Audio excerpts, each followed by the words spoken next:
ऐसन घर में आईने फुटल तक देर बा ऐसन कहे जी सुनी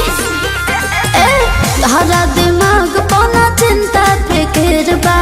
ऐसन घर में आईने फुटल तक देर बा सुना खाली घरवा में बनेल बाहुबली अरे बाहुबली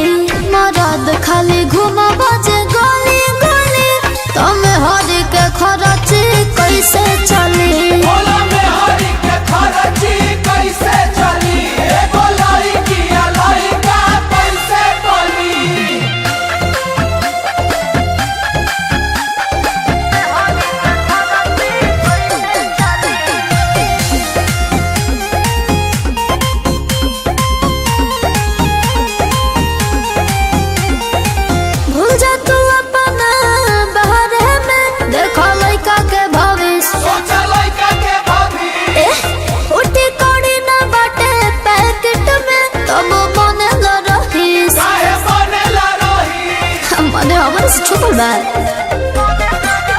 हम नैहर में रही रानी जी तू ढोआ भतार गोगरी के पानी जी रोजे रोजे मंगेला खाए के मछली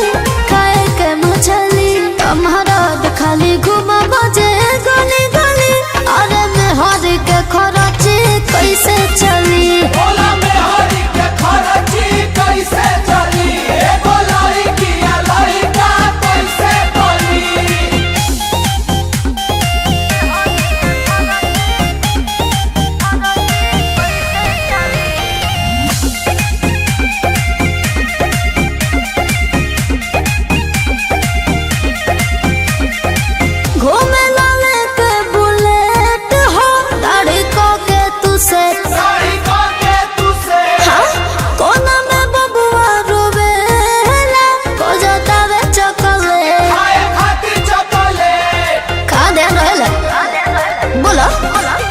राजा रह भी भइला